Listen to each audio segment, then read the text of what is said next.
सर्वेभ्यो नमो नमः। मित्रों, आप सभी का संस्कृत जिज्ञासा में पुनः स्वागत है। तो मित्रों, हम चर्चा कर रहे थे यूजीसी नेट इत्यादि परीक्षाओं की दृष्टि से अर्थशास्त्र पर, जिसके विनयाधिकारिक के हमने 9 प्रकरणों को अध्ययन कर लिया है। आज के इस भाग में हम 10वें प्रकरण का आरंभ कर रहे हैं, जिसका नाम है मंत्राधिकारः। तो चलिए वीडियो को शुरू करते हैं। विद्यारंभं करिष्यामि सिद्धिर्भवतु मे सदा। कौटिल्य विरचित अर्थशास्त्र के 15वें अध्याय से 10वां प्रकरण प्रारंभ हो रहा है, जिसका नाम है मंत्राधिकारः, यानी कि गुप्त विचार या गुप्त तथ्यों पर मंत्रणा करना। तो केंद्र की सरकार या राज्य की सरकार जब भी किसी नीति का निर्माण करना प्रारंभ करते हैं, तो उस समय वह अपने सेक्रेटरियों से या जिसके विषय में वह नीति है उस विभाग के मंत्री से प्रधानमंत्री या मुख्यमंत्री चर्चा करते हैं, उस पर बैठक करते हैं या मीटिंग करते हैं। तो वह मीटिंग कितनी गुप्त होनी चाहिए और उसमें किन किन चीज़ों की सावधानी, प्राचीन काल में राजा था तो राजा को बरतनी चाहिए, और आज के युग में वही सावधानी कैसे मुख्यमंत्री, प्रधानमंत्री इत्यादियों को बरतनी चाहिए, इन सभी विषयों पर इस भाग में चर्चा की गई है। तो चलिए देखते हैं। कृत स्वपक्ष परपक्षोपग्रह कार्यारंभांश चिंतयेत। तो इससे पहले हमने स्वविषये और पर विषये कृत्याकृत्य पक्ष रक्षणम और उपग्रह, तो जो इससे पहले वाला प्रकरण था उसका नाम था पर विषये कृत्याकृत्य पक्षोपग्रह, जिसका हम अध्ययन कर चुके हैं। तो जब राजा अपने राष्ट्र में और शत्रु राष्ट्र में, दोनों में ही कृत्याकृत्य पक्षों को अपने अधीन कर ले, उसके बाद जो विजय की इच्छा करने वाला राजा है उसको विभिन्न कार्यों का आरंभ करने पर चिंतन करना प्रारंभ कर देना चाहिए। तो चिंतन करना चाहिए विभिन्न कार्यों के आरंभ पर, जैसे कि राष्ट्र में दुर्ग निर्माण है या दुर्ग संबंधित कार्य है, सीमाएं हैं, वैसे ही विकास कार्य है, संधि विग्रह है, इन सभी पर आरंभ करने के लिए उनको चिंतन करना आवश्यक है। तो वह चिंतन कैसा हो उसके विषय में लिख रहे हैं। मंत्र पूर्वाः सर्व आरंभाः, यानी कि समस्त कार्य का आरंभ मंत्रणा पूर्वक किया जाना चाहिए, चिंतन पूर्वक किया जाना चाहिए। ऐसा कोई भी कार्य ना हो राजा जिसको करना चाहे और बिना चिंतन किए ही उसको प्रारंभ कर दे, तो ऐसा नहीं होना चाहिए। तो वह चिंतन कैसा हो, वह मीटिंग जो होगी या मंत्रणा कैसी होनी चाहिए, कितनी गुप्त होनी चाहिए, इसके विषय में आगे लिख रहे हैं। तदुद्देश्यः संवृतः कथा नाम निःस्रावी पक्षिभिरपि अनालोक्यः स्यात्, यानी कि जिस जगह पर बैठकर वह मंत्रणा की जानी है वह सभी ओर से क्या होना चाहिए, सुरक्षित होना चाहिए या ढका हुआ होना चाहिए या बंद होना चाहिए, और इतना ढका हुआ होना चाहिए कि पक्षी भी वहाँ पर झांक ना सके, वहाँ पर पक्षी भी उसमें जो शब्द हैं उनको ना सुन सके। उसका जो वह कक्ष विशेष है वहाँ से बाहर कोई भी शब्द ना जाने पाए, या उसको अनावश्यक जो जन है वह भी उसको ना देख सके, ना सुन सके। इस तरह से यहाँ पर पक्षी भी वहाँ पर चोंच ना मार सके, इतना गुप्त वह मंत्रणा संबंधित जो स्थान है होना चाहिए। तो आगे इसके विषय में कह रहे हैं कि वह उसके बारे में क्या क्या सुना जाता है। तो श्रूयते ही शुकशारिकाभिः मंत्रो भिन्नः स्वभिः अन्यैश्च तिर्यग् योनिभिः। श्रूयते ही यानी कि सुना जाता है। इस तरह से कौटिल्य ने यहाँ पर निर्देश किया है कि कभी यह सुनने में ऐसा भी आता है कि पहले कभी शुक यानी कि तोता और शारिका मैना, तोता और मैना दोनों ने मंत्रों को खोल दिया था या मंत्रों को भेद दिया था। उन्होंने राजा की जो मंत्रणा थी उसको सुना और सुनने के बाद उसको सार्वजनिक कर दिया या उसको प्रकाशित कर दिया, और उससे भिन्न कुत्तों के बारे में भी यही सुना गया था, और वैसे ही अन्य पशुओं के बारे में भी, पक्षियों के बारे में यह सुनने में आता है कि वह मंत्रणा सुनकर उसको शत्रु देश के राजा के पास या अन्यों के सामने वह प्रकाशित कर देते हैं। तो ऐसा नहीं होना चाहिए। तो आगे कह रहे हैं तस्माद् मंत्रोद्देशम अनायुक्तो नोपगच्छेत, इसीलिए मंत्रणा से संबंध रखने वाले सदस्यों को छोड़ के राजा की जो आज्ञा है उसके बिना कोई भी मंत्रणा स्थल पर न आने पाए, इस तरह से इन्होंने निर्देश किया है।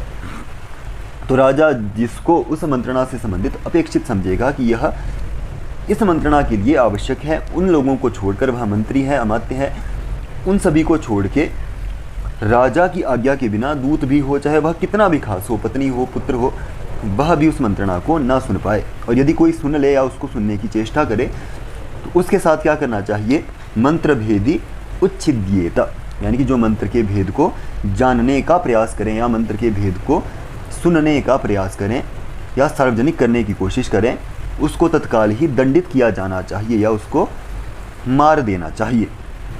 इस तरह से यहाँ पर कह रहे हैं मंत्र भेदो ही दूतामात्य स्वामिनाम इंगिताकाराभ्याम। इस तरह से यहाँ पर कई बार ऐसा भी सुनने में आता है कि वह अपने चेष्टाओं के द्वारा, कैसी, हाव भाव के द्वारा हो सकती है और आकार आकृति के द्वारा वह चेष्टाएं हो सकती है, उनके द्वारा भी भेद खुल जाते हैं। यानी कि कभी कभी बिना आज्ञा भी दूत अमात्य और खुद राजा, जो राजा है वह भी हाव भाव एवं मुद्रा द्वारा गुप्त भेद को क्या कर देते हैं, प्रकाशित कर देते हैं। इंगित शब्द यहाँ पर आया है हाव भाव के अर्थ में। तो इंगित किसको कहा गया है, तो इंगितम अन्यथा वृत्ति, यानी कि स्वाभाविक क्रियाओं से भिन्न क्रियाओं का करना क्या कहलाता है, इंगित कहलाता है। तो राजा का जो सहज स्वभाव है उससे भिन्न यदि वह स्वभाव या क्रियाएं करने लग जाए तो उसे क्या कहा जाएगा, इंगित कहा जाएगा। उसी तरह आकृति ग्रहणम आकार, आकार शब्द इन्होंने लिखा है, आकार के बारे में लिखा है इन्होंने, चेष्टाओं को प्रकट करने वाले अंग वह क्या कहलाते हैं, आकृति या आकार कहलाते हैं। जैसे कि कई बार मुख का टेढ़ा करना या अपने पलकों से या किसी भी अन्य चेष्टा के द्वारा मुख की शेप हो सकती है, उसके द्वारा उन भेदों को अन्यों तक पहुंचाने की कोशिश करना, या राजा ही आपस में बात करे जिसको अन्य लोग भी उसको जानने में समर्थ हो जाए, तो ऐसा नहीं करना है। तस्य संवर्णम आयुक्त पुरुष रक्षणामाकार्य कालादिति। तो इसीलिए जो विजय की इच्छा रखने वाला राजा है उसको चाहिए जब तक विचारित कार्यों के आरंभ करने का समय ना आ जाए तब तक उसको क्या रखना चाहिए, उन भेदों को गुप्त रखना चाहिए। और उससे संबंध रखने वाले जो चयनित व्यक्ति हैं, जैसे वह दूत हो सकता है, अमात्य हो सकता है, उनकी रक्षा करनी चाहिए या उन पर निगरानी राजा को रखनी चाहिए। ऐसा यहाँ पर विचार रखा गया है। तेषाम ही प्रमाद मद सुप्त प्रलाप कामाधि उत्सेकः। तो किन किन जनों से उस मंत्र की मंत्रणा या उस मंत्र की रक्षा करनी चाहिए, तो उनमें से किस किस की करनी चाहिए, इसलिए लिख रहे हैं यहाँ पर, जो प्रमादी व्यक्ति हो, जिसमें प्रमाद हो, ऐसे व्यक्ति से मंत्र की रक्षा करनी चाहिए। मद में लिप्त व्यक्ति हो, चाहे वह व्यसन इत्यादि कार्य करता हो, उनसे भी मंत्रों को वह खोल देते हैं। सुप्त प्रलाप, सोए हुए व्यक्ति जो सोते हुए बड़बड़ाते हैं, वह भी बड़बड़ाते हुए उन विचारों को अन्यों के सामने कह सकते हैं। कामाधि, और जो काम के भाव में आसक्त पुरुष है, उनसे भी मंत्रणा को बचाना चाहिए। वह भी क्या कर सकते हैं, स्त्री के साथ काम भाव में आकर उसकी चेष्टाओं को देखकर उसके द्वारा बहलाने फुसलाने से वह उन मंत्रों को, उन गुप्त विचारों को प्रकट कर सकते हैं। और कौन कौन है, तो प्रच्छन्न अवमतः, यानी कि जो छुपकर बातें सुनते हैं। प्रच्छन्न, छिपकर बातें सुनने वाले, दीवार के पीछे जो बात सुनते हैं। और अवमतः, अवमत यानी कि जिसे मंत्रणा काल में राजा ने अपमानित किया हो, मूर्ख कह दिया हो, या किस तरह से उस सदस्य का अपमान राजा ने किया हो, वह भी क्या कर सकते हैं, विचारों को मंत्रम भिन्नति, वह भी मंत्रों को बता सकते हैं, उगल सकते हैं या अन्यों के सामने प्रकट कर सकते हैं। इसीलिए प्रमादी से, मदी व्यक्ति से, सुप्त प्रलापी व्यक्ति से, जो काम में लिप्त पुरुष है उससे, और वैसे ही छिपकर सुनने का भाव, जिसमें भाव होता है, ऐसा स्वभाव वाले व्यक्तियों से, और जिसको पहले राजा ने मंत्रणा काल में या राज्य में तिरस्कार किया हो, यह सभी मंत्रों को भेद सकते हैं। तस्माद रक्षेन मंत्रम, इन सभी से क्या करना चाहिए, मंत्रणा की रक्षा की जानी चाहिए। तो इसलिए यहाँ पर कहा है कि राजा को सावधानी पूर्वक मंत्रणा की रक्षा करनी चाहिए। आगे कह रहे हैं भरद्वाज का मत क्या है, कैसी मंत्रणा होनी चाहिए, किन किन सदस्यों के साथ मंत्रणा होनी चाहिए, उसके बारे में भरद्वाज का मत क्या है। तो मंत्र भेदो ही अयोगक्षेम करो राज्ञः तदा युक्त पुरुषाणाम च। तो मंत्रणा का प्रकट हो जाना या उसका प्रकाशित हो जाना राजा के लिए, राजा का या उस मंत्रणा से संबंध रखने वाले जो व्यक्ति है, उन सभी का वह योगक्षेम जो होता है, विकास या जो उत्थान उनका होता है, उसको वह नष्ट कर देता है। इसीलिए कह रहे हैं कि जो मंत्रणा का प्रकट हो जाना राजा और उस मंत्रणा से संबंध रखने वाले पुरुषों के योगक्षेम को नष्ट कर देता है, विनाश कर देता है। तस्माद् गुह्यमेको मंत्रयेत इति भारद्वाजः। इसीलिए छुपे हुए जो विचार हैं या जो गुप्त विचार हैं, उन सभी को राजा अकेले ही करे, अकेले ही उसको करना चाहिए, यानी कि मंत्री आदि के साथ भी उन मंत्रणा संबंधी विचारों को ना रखें, ऐसा मत है भरद्वाज का। तो भरद्वाज मानते हैं इसका जो कार्य है, मंत्रणा का कार्य, उसे केवल और केवल राजा ही संभाले। तो यह आपसे प्रश्न पूछा जा सकता है, गुह्यमेको मंत्रयेत इति कह कस्य मतम, तो यह है भरद्वाज का मत। इसके बाद कुछ यहाँ पर अन्य मत भी रखेंगे, तो परंतु भरद्वाज का मत अकेले का है, मंत्रिणाम अपि मंत्रिणो भवन्ति। तो यह अपने विचार या लक्षण को जस्टिफाई करते हुए कहते हैं कि जो मंत्री होते हैं, यदि राजा चाहे तो मंत्रियों के साथ मंत्रणा कर सकता है, परंतु मंत्रियों के साथ मंत्रणा करने में क्या दोष आ सकता है। तो मंत्रिणाम अपि मंत्रिणो भवन्ति, जो राज्य में मंत्री होते हैं उनके भी मंत्री हुआ करते हैं, यानी कि राजा के जो सलाहकार हैं उन सलाहकारों के भी सलाहकार हुआ करते हैं। और तेषामप्यन्ये, और उनके भी, यानी कि राजा के जो मंत्री हैं उनके मंत्रियों के भी मंत्री हुआ करते हैं। तो शैषा मंत्री परंपरा मंत्रम भिन्नति, और यह जो मंत्री की परंपरा है यह उन गुप्त विचारों को या मंत्रणा से संबंधित जो विचार हैं वह खुल जाया करते हैं या प्रकाशित हो जाया करते हैं। इसीलिए इन्होंने कहा कि मंत्री की जो यह परंपरा है, इससे बचने के लिए राजा को अकेले ही मंत्रणा संबंधित विचारों को करना चाहिए। तस्मान्नास्य परे विद्युः कर्म किंचिच्च कीर्षिताम् आरब्धारस्तु जानीयुः आरब्धम कृतमेव वा। इसीलिए जो विजय का विवक्षु राजा है, या राजा की जो विजय की इच्छा रखने वाला राजा है, उसके अतिरिक्त गुप्त विचारों को या गुप्त मंत्रणाओं को कोई अन्य व्यक्ति न जान पाए, और केवल मंत्रारंभ करने वाले सदस्य ही उसके आभास को जान पाए। मंत्र उससे संबंधित जो व्यक्ति है वह उसके आभास मात्र को जान पाए, परंतु आगे इन्होंने कंडीशन रखी है, उनमें भी जो उसका परिणाम है वह कार्य की समाप्ति के बाद ही उन मंत्रियों को या उन सदस्यों को ज्ञात हो। तो इस तरह से भरद्वाज ने अपने मत को रखा है कि उन सभी कार्यों को राजा किसी से ना बताएं और अन्यों को उसके बारे में आभास मात्र हो जब उस कार्य का आरंभ होगा, परंतु उसका परिणाम क्या है वह कार्य की जब पूर्णतया समाप्ति हो जाएगी। यदि वह किसी योजना का निर्माण करने के लिए मंत्रणा कर रहे हैं, तब जब उस योजना का परिणाम राजा निश्चित कर लेगा तभी उसको पता चले उन व्यक्तियों को। इस तरह से इन्होंने मत रखा है, परंतु विशालाक्ष नाम के जो आचार्य हैं वह इसको संशयात्मक मानते हैं कि जो भरद्वाज ने मत दिया है उसमें दोष मिलता है। नैकस्य मंत्र सिद्धि अस्तीति।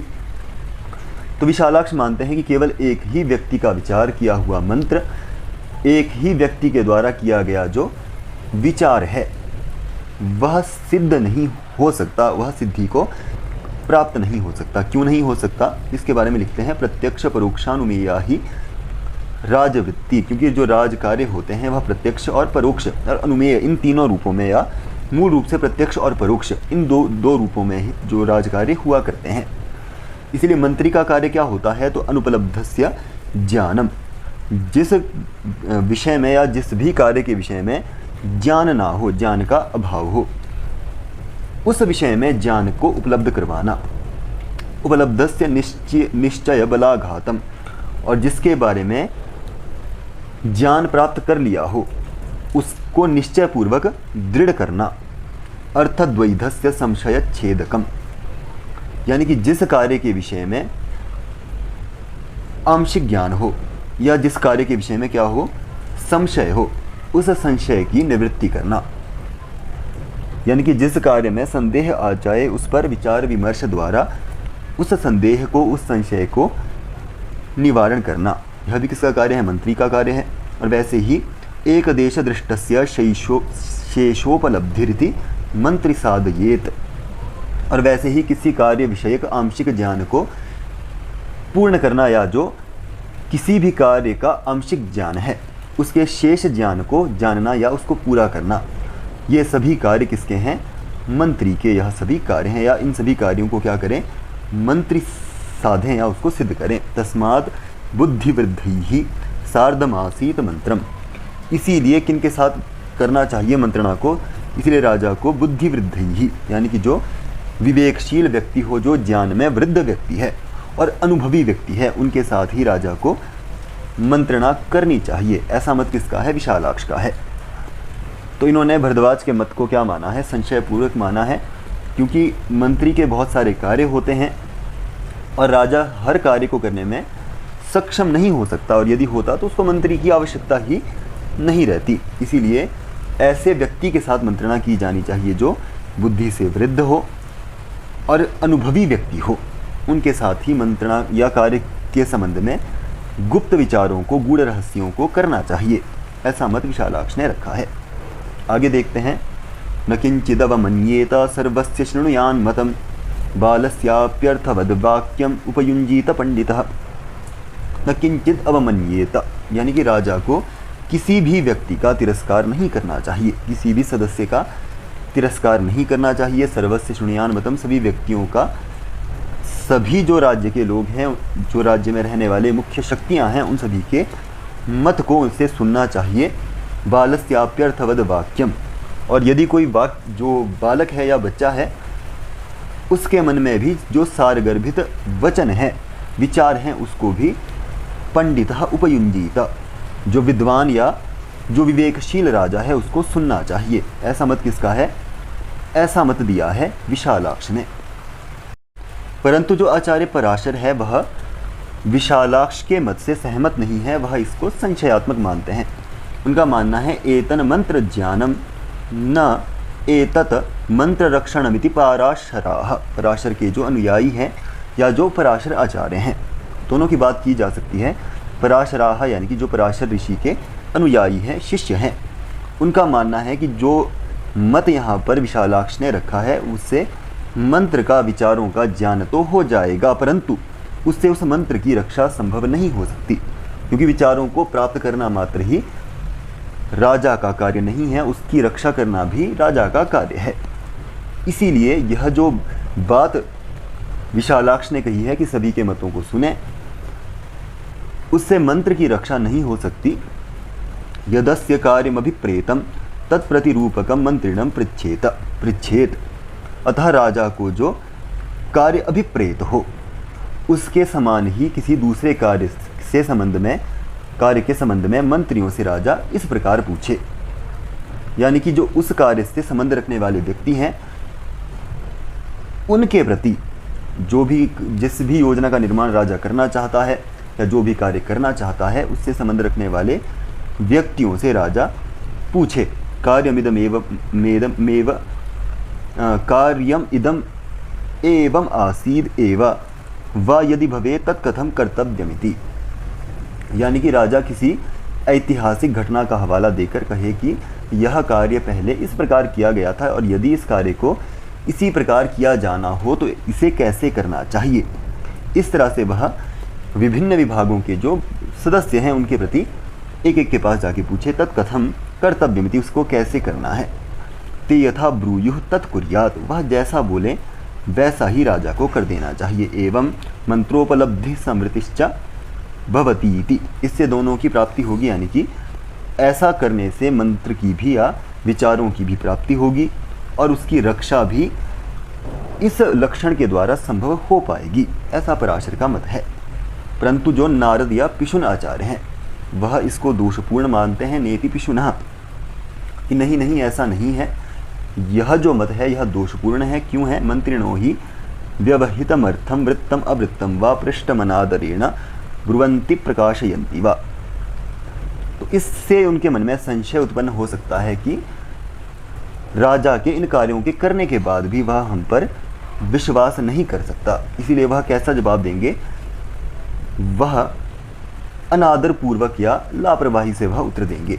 यानी कि उनका मानना है कि इस तरह से क्या होगा, यदि किसी ऐतिहासिक घटना का हवाला देकर उनसे मंत्रों को पूछा जाए तो उनको क्या हो जाएगा, राजा को, उनको ऐसा लगेगा कि राजा को हम पर विश्वास नहीं है। इसीलिए वह पूर्व घटित या अघटित विषय पर क्या करेंगे, अनादर पूर्वक या लापरवाही से वह उत्तर देंगे। और मंत्र को भी वह क्या कर सकते हैं, प्रकाशित कर सकते हैं। सदोष, तो यह दोष है किसमें? जो इससे पहले पराशर का मत था उसमें यह दोष मिलता है। तस्मात् कर्मसु येषु ये अभिप्रेताः तैहि सह मंत्रयेत्, इसीलिए राजा को उचित यही है जो व्यक्ति जिन जिन कार्यों पर नियुक्त किए गए हैं और जो जन मंत्रणा विषयक विचार के लिए राजा को अभिप्रेत हो, ऐसे पुरुषों के साथ राजा को मंत्रणा करनी चाहिए। तो ऐसा इन्होंने कहा है कि जो जन उन मंत्रणा संबंधित विचारों के कार्यों पर, जैसे कि कोई अर्थ से संबंधित, धन संपत्ति से संबंधित कोई मंत्रणा की जानी है, तो उससे संबंधित जो धन या कोषाध्यक्ष है उससे वह मंत्रणा करे, या अन्य कोई विभाग है तो उनसे वह मंत्रणा करे। इस तरह से मत रखा है पिशुन या नारद ने। या राजा को जो अभिप्रेत हो, लगे कि यह इसके लिए अच्छा है, उनके साथ ही मंत्रणा की जानी चाहिए। तैहि मंत्रयमाणो ही मंत्र वृद्धिम गुप्तिम व लभते इति, यानी कि ऐसा करने से मंत्रणा विषयक परिमार्जित विचारों की वृद्धि होगी और मंत्रणा भी कैसी रहेगी, गुप्त रहेगी। ऐसा मत है पिशुन का, परंतु कौटिल्य इससे सहमत नहीं है। नेति कौटिल्य, तो कौटिल्य बोलते हैं यह संशयात्मक मत है, यह भी पूर्णतया सही नहीं है। अनवस्था ह्येषा, इससे क्या हो जाएगा, अव्यवस्था उत्पन्न हो जाएगी। तो इनका मानना है कि जो युक्ति यहाँ पर नारद ने दी है, उन युक्तियों के द्वारा मंत्र व्यवस्थित नहीं हो सकता। प्रत्येक व्यक्ति से जाकर वह पूछेगा, अन्य अन्य मत उसको मिलेंगे, एक साथ बैठकर जब वह उस मंत्र पर चर्चा नहीं करेंगे, उस कार्य पर चर्चा नहीं करेंगे, तो उसको बहुत सारे मत सुनने को मिलेंगे, जिससे एक सहमति राजा को नहीं हो सकती। तो वहाँ क्या क्या हो सकती है, अव्यवस्था हो सकती है। इसीलिए मंत्रिभिः त्रिभिः चतुर्भिर्वा सह मंत्रयेत्, इसीलिए राजा को 3 या 4 मंत्रियों के साथ बैठकर मंत्रणा करनी चाहिए। तो राजा को 3 या 4 मंत्रियों के साथ मंत्रणा करनी चाहिए। ऐसा मत किसने दिया है, तो यह कौटिल्य ने अपना मत रखा है। मंत्रयमाणो ही एक अनेकार्थकृच्छ्रेषु निश्चितं चाधिगच्छेत, यकेनार्थ ही, यहाँ दोष हो सकता है, निश्चितं चाधिगच्छेत, क्योंकि एक ही मंत्री के साथ मंत्रणा करता हुआ राजा जब कोई क्लिष्टतम कार्य अड़ जाएगा, या जो क्लिष्टतम वहाँ पर विचार अड़ जाएगा, उस पर वह उचित समाधान या अर्थ निश्चित रूप से नहीं दे सकता। क्योंकि यदि हम कोषाध्यक्ष से बात करें, उससे हम पूछें कि संधि विग्रह के बारे में कोषाध्यक्ष से पूछेंगे तो क्या करेगा वह, उसके ऊपर उसकी उदासीनता आ जाएगी, उसके विषय में वह अपने विचार नहीं दे पाएगा। कोष से संबंधित वह दे सकता है, परंतु उससे संबंधित वह नहीं दे सकता। इसीलिए एक के साथ जो है, जो इससे पहले पिशुन ने मत दिया है, वह संभव नहीं हो सकता। एकश्च मंत्री यथेष्टम अनवग्रहश्चरति, और यदि एक ही मंत्री के साथ इन्होंने 3 या 4 का हवाला दिया है, तो एक के साथ क्यों नहीं करना है, क्योंकि यदि एक ही मंत्री के साथ राजा गुप्त मंत्रणा करे तो वह इच्छा अनुसार राजा का प्रतिद्वंद्वी बन जाएगा, और प्रत्येक कार्य करने में वह अपना सामर्थ्य समझने लगेगा, या वह प्रत्येक कार्य को करने लगेगा। इससे क्या हो जाएगा, वह बेलगाम हो जाएगा। ऐसा भी नहीं करना है, एक ही मंत्री से सारे विचारों को ग्रहण नहीं करना है। उसी तरह 2 भी इन्होंने क्यों नहीं रखा है, उसका भी इन्होंने हेतु दिया है। द्वाभ्याम मंत्रयमाणो द्वाभ्याम संहताभ्याम अवगृह्यते विगृहीताभ्याम विनाश्यते, इस तरह से इन्होंने मत रखा है। और यदि 2 मंत्रियों के साथ मंत्रणा की जाए तो वह क्या कर सकते हैं, मिलकर राजा को ही अपने वश में कर सकते हैं। और यदि उन दोनों में लड़ाई हो जाए तो वह उन मंत्रणा को सबके सामने प्रकाशित कर सकते हैं, या उस मंत्रणा को क्या कर सकते हैं, वह प्रकाशित कर सकते हैं। तो इसीलिए 2 के साथ भी मंत्रणा करना अनुपयुक्त है। त्रिषु चतुर्षु वा नैकांतम कृच्छ्रेणोपपद्यते महादोषम, इसीलिए 3 या 4 मंत्रियों के साथ सलाह होने पर या जो मंत्रणा होने पर इस प्रकार का कोई भी दोष उत्पन्न नहीं होता। और ऐसा अनर्थकारी महान दोष कभी कठिनता से होता है, एकाएक नहीं हो सकता। तो ऐसा इनका मत है कि 3 या 4 मंत्रियों के साथ यदि मंत्रणा की जाए तो कोई भी ऐसा अनर्थकारी दोष उत्पन्न नहीं होगा, और यदि हो भी जाए तो वह अचानक नहीं होगा, रेयरिस्ट हो जाएगा। और यदि उत्पन्न भी हो जाए तो उपपन्नम तो भवति, और यदि ऐसा भी हो जाए तो उससे उस कार्य के संबंध में कोई भी विघ्न नहीं आएगा। तो ऐसा मत रखा है कौटिल्य ने। ततः परेषु कृच्छ्रेणार्थ निश्चयो गम्यते मंत्रो वा रक्ष्यते, और यदि 3-4 से अधिक मंत्रियों के साथ राजा मंत्रणा करे तो क्या होगा, कार्य का निश्चय करना क्लिष्ट हो जाएगा। तो यदि राजा चाहे कि 4 से ज़्यादा मंत्रियों को लेकर हम मंत्रणा करें तो उससे क्या हो जाएगा, विचारों की अधिकता हो जाएगी। अधिकता होने से परिणाम प्राप्त करने में या उन विचारों का जो विश्लेषण किया जाएगा उसको करने में राजा को बहुत ही कठिनाई का सामना करना पड़ेगा। इसीलिए 3 या 4 ही उपयुक्त है। मंत्रो वा रक्ष्यते, और इससे यानी कि 3 से ज़्यादा यदि 3 या 4 से ज़्यादा यदि मंत्रियों के साथ मंत्रणा की जाए तो वह मंत्र सुरक्षित रहने भी उसमें भी उसको क्लिष्टता आ सकती है, क्योंकि ज़्यादा व्यक्तियों को उस मंत्रणा के विषय में पता होगा तो उससे क्या हो जाएगा, उसकी रक्षा करना उस राजा के लिए क्लिष्ट हो जाएगा। उदाहरण के तौर पर प्रधानमंत्री जी ने बहुत पहले स्ट्राइक की थी, जिसको यदि वह अधिक व्यक्तियों को बता देते उससे क्या हो जाता, उसके बारे में जो गुप्तचर हमारे देश में भी पाकिस्तान का हो सकता है उसको पता लगने का वहाँ पर खतरा हो जाता और वह बता देता, और इससे हमारे सैनिकों की भी हानि वहाँ पर हो सकती थी। इसीलिए उन्होंने बहुत चयनित लोगों को ही इसके विषय में बुलाया, चाहे वह आर्मी चीफ हो या उनके जो सुरक्षा सलाहकार हो, उनको ही उन्होंने बुलाकर बैठक की और अपने मंत्रों को ग्रहण किया। देश काल कार्य वशेन तु एकेन सह द्वाभ्याम एको वा यथा सामर्थ्यम मंत्र गीता। किन किन स्थितियों में 1 या 2 के साथ भी मंत्रणा की जा सकती है, या राजा खुद भी किन स्थितियों में निर्णय लेने में सक्षम है या कर सकता है। तो देश काल कार्य वशेन, देश काल या देश के विषय में या देश की परिस्थिति में या काल समय की कोई ऐसी बाधा आ जाए और या कार्य ही कोई ऐसा हो तो उस समय में राजा एकेन यानी खुद ही निर्णय, एक मंत्री के साथ भी वह बैठक कर सकता है, मंत्रणा कर सकता है, 2 के साथ मिलकर भी वह मंत्रणा कर सकता है, या एको, या वह अपने सामर्थ्य के अनुसार, अपने विचार कौशल के अनुसार अकेला बैठकर भी कुछ कार्यों का स्वयं निर्णय कर सकता है। तो देश काल कार्य के वश में आकर ऐसी परिस्थिति हो तो वह 1, 2 या खुद ही निर्णय कर सकता है। कर्मणामारंभोपायः पुरुष द्रव्य संपद देश काल विभाग विनिपात प्रतिकार कार्य सिद्धिरिति पंचांगो मंत्र। तो वह गुप्त विचार या मंत्रणा कितने प्रकार के हो सकते हैं, तो इसके विषय में इन्होंने मत रखा है कि वह जो मंत्रणा है उसके 5 अंग होते हैं, वह 5 प्रकार की होती है। तो पहली कौन सी है, कर्मणामारंभोपायः, यानी कि कार्य को आरंभ करने का उपाय।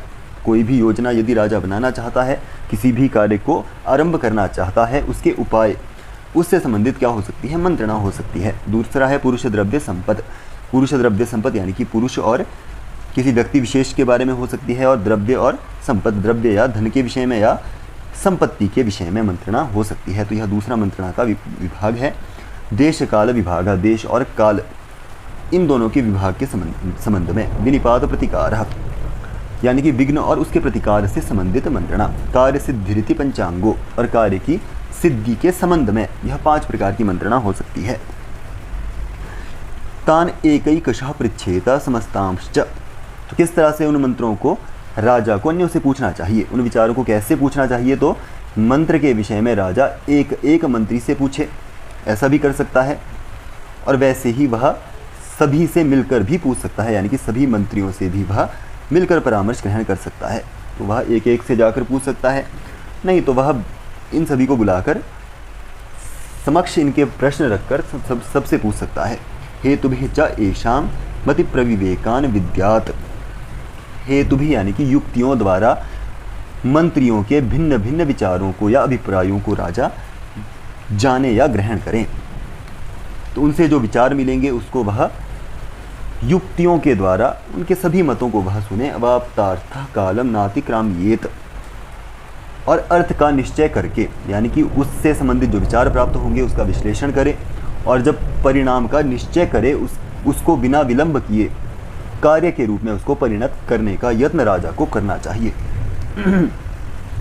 तो इस तरह से इन्होंने कहा है कि जब वह राजा परिणाम का निश्चय कर ले तो उसको विलंब नहीं करना है, उसको जल्दी से जल्दी लागू करने की कोशिश करनी है। न दीर्घ कालम मंत्र ये, किसी कार्य के अधिक समय तक विचारते रहना उचित नहीं हो सकता होता। इस तरह से इन्होंने वचन रखा है कि दीर्घ काल तक भी किसी मंत्र को विचारते नहीं रहना है, उसको जल्दी से विचार कर उसको शीघ्रता से विचार प्राप्त करके निष्कर्ष तक उसको पहुंचना है और इसको लागू करना है। न च तेषां पक्ष्यैः येषाम् अपकुर्यात्।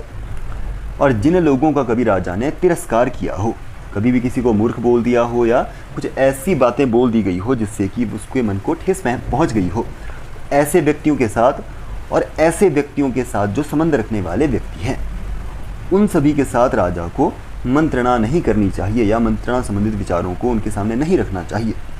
ऐसी कंडीशन यहाँ पर कौटिल्य ने रखी है। अब यहाँ पर बात कर रहे हैं कि एक मंत्री परिषद में कितने अमात्यों का रहना आवश्यक है। इसमें विभिन्न मत मिलते हैं मनु के जो अनुयायी हैं। मनु जो हमारे ऋषि हैं, उनके अनुसार कितने होने चाहिए एक मंत्री परिषद में अमात्य।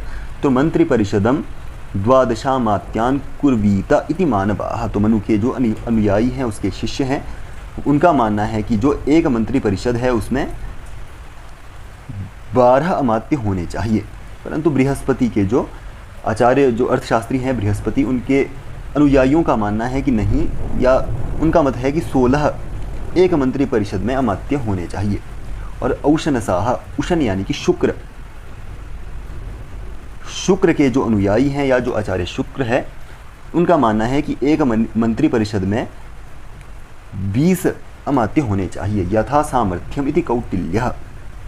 परंतु कौटिल्य का मानना है यथा सामर्थ्य, यानी कि कार्य करने वाले पुरुषों के सामर्थ्य के अनुसार ही उनकी संख्या राजा को निश्चित करनी चाहिए। तो यह उन्होंने क्या कर दिया है, यथा सामर्थ्य, जितना कार्य है, जितना उन कार्य पुरुष का सामर्थ्य है उसके अनुसार ही उनकी संख्या को राजा को निश्चित करना है। ते ह्यस्य स्वपक्षम परपक्षम च चिंतयेयुः। और वे निर्धारित मंत्री ही विजिगीषु राजा के विषय में और दूसरा जो शत्रु राजा है उसके विषय में विचार करे, उन सभी के बारे में उसको अध्ययन करना चाहिए, उन सभी के बारे में मंत्रणा करनी चाहिए।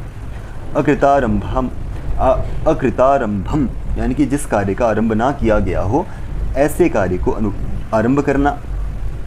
आरब्धानुष्ठानम, और जिसको आरंभ कर दिया गया है उसको पूर्णता तक पहुँचाना। अनुष्ठित विशेषम नियोग संपदम च कर्मणाम कुर्युः, यानी कि जो कार्य अभी तक प्रारंभ नहीं हुआ है उसका प्रारंभ करवाना, ये पहला मत इन्होंने रखा है। उसके बाद आरब्ध किए हुए कार्य को पूर्ण करना।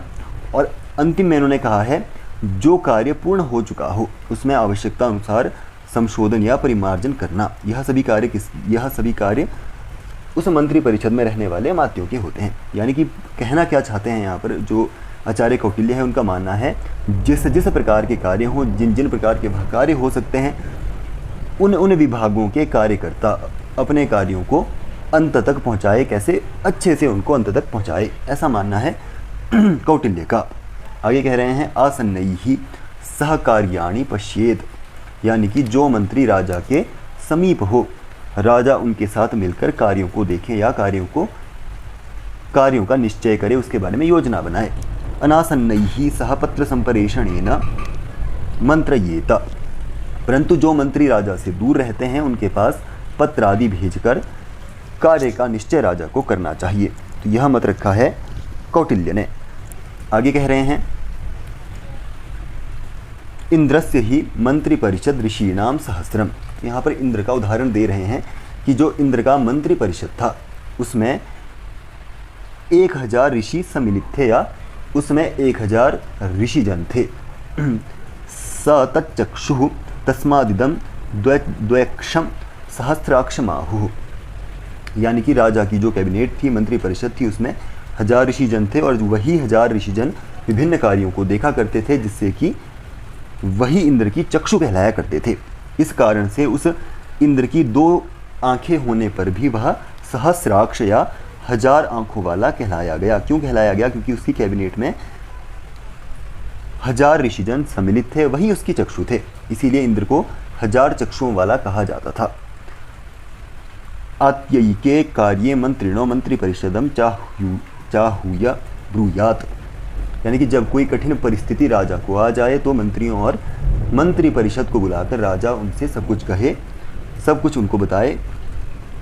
तत्र यद भूष्ठाः कार्य सिद्धिकरम वा ब्रूयुः तत्र तत कुर्यात्, यानी कि उस परिस्थिति में या जब भी किसी कार्य को किया जा रहा हो उन सभी में जो अधिक मंत्री जिस बात को कहें या जिस उपाय को शीघ्रता से कार्य सिद्धि करवाने वाला वह बतलाएं, उसी कार्य का अनुष्ठान किया जाना चाहिए या उसी उपाय का क्रियान्वयन राजा को करना चाहिए।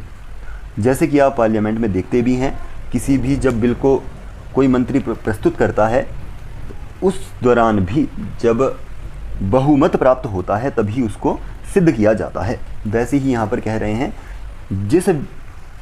जो कार्य है उस कार्य के बारे में ज़्यादा मंत्री जिसको सहमति दें, एक मत हो जाएं, उसको ही ग्रहण करना चाहिए।